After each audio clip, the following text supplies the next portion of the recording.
And Nayyera, let me ask you, as a former State Department senior advisor, how do you think, playing off what Noel is saying there, that they are committed to backing the president with the vision that we expect to see laid out in this upcoming speech in the fight against international terrorism?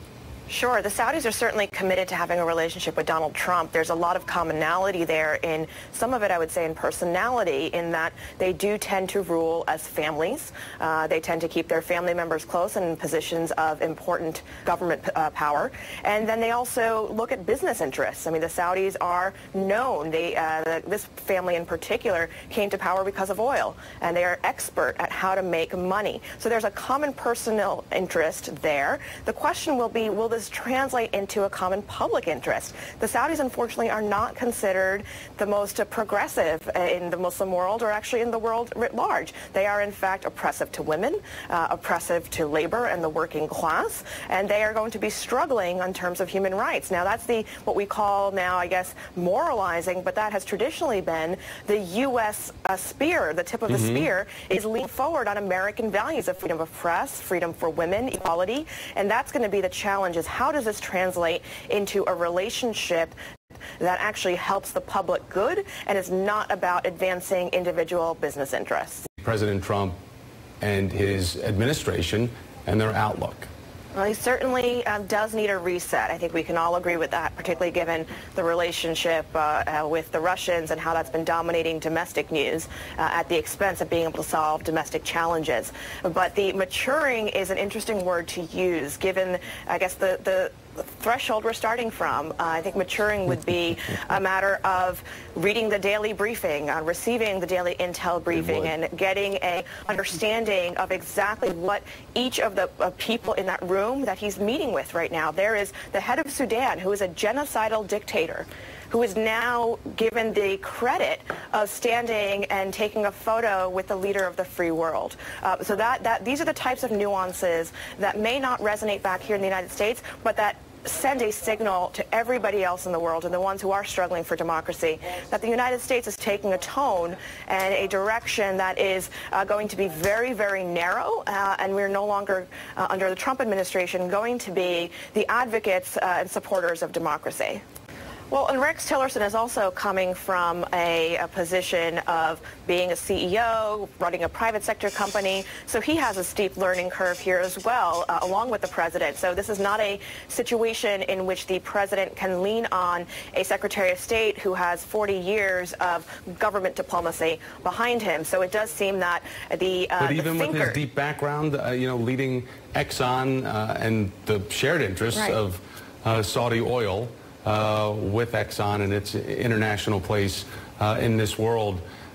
How do you think that that Tillerson would be advising or helping to nuance language in this speech not to jeopardize those other money-making opportunities, business opportunities between being allies?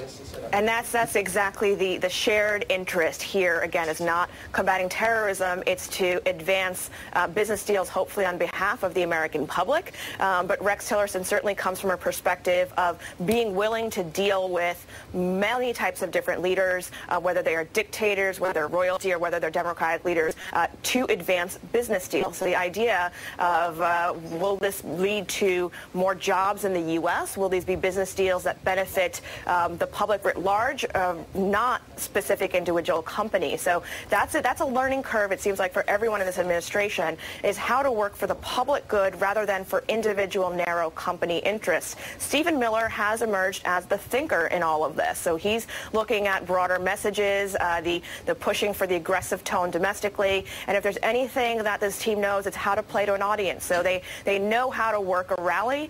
They probably know how to work this type of room as well. And that's why you see the term radical Islamic terrorism as scripted will likely not come up in this room. But this is, again, not a president who is about working off of a script. He works off the cuff, and he'll get a feel for the room, and we'll see what he actually ends up saying in the end.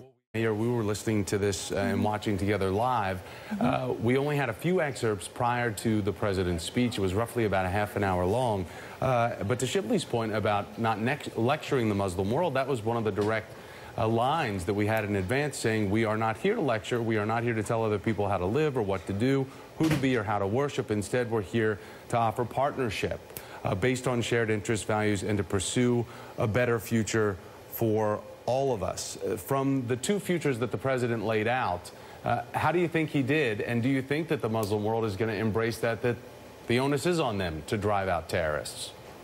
Well, it certainly was a speech designed, as Shibli said, for the rulers themselves, who frankly are dealing with their own challenges of having an educated, employed public. Right now, you have 60% of the Muslim world in the Middle East is under the age of 25. That is a burgeoning population that has been at the core of addressing the long-term solution to violent extremism. So it's not just a matter of addressing the rulers as he did today. And we say rulers very carefully because the majority of the people in the room are not democratically elected leaders. So these are people also who are looking to maintain power in a very authoritarian and rigid way. So these rulers are not interested in things like raising the minimum wage. I remember talking to one Gulf royal member, a Gulf family royal member, who had asked me what the point was of even having a minimum wage. So there is a major cultural disconnect when we're talking about our communities having shared interests, whereas our leaders certainly do. They have an interest in managing the war-torn environment that they live in the Middle East. They have a shared interest in keeping U.S. troops out of the Middle East. Certainly nobody in the Middle East wants to see another Iraq, and they're watching very closely to see what the United States does in Syria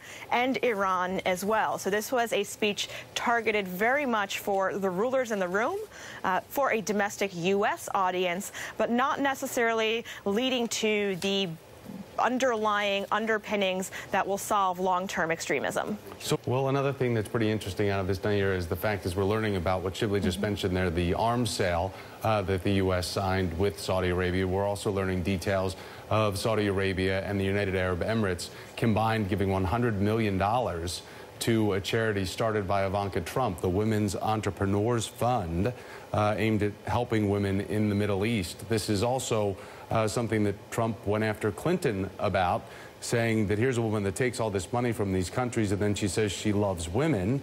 This is what he told Fox News host Sean Hannity. How can she be? They want to kill, they want to throw them off buildings, they actually throw gays off buildings, and she takes money.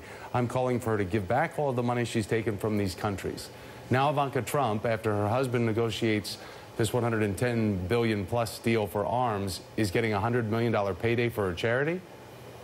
Well, this is what is going to be a steep learning curve for this administration that diplomats have learned and know and are aware of, which is that the Gulf states, which are largely kingdoms and emirates, are willing to throw lots and lots of money at problems to put a veneer of problem solving on it. We've been dealing with this challenge of illicit terrorist financing since 9/11, and that's been under the Bush and Obama administration. Suddenly putting a group together to combine resources for women, for terrorist financing, where they're sharing money is not going to be answering the problem. This is not one of those throwing more money at the problem solutions, particularly as this is all happening in a country where women aren't even allowed to drive.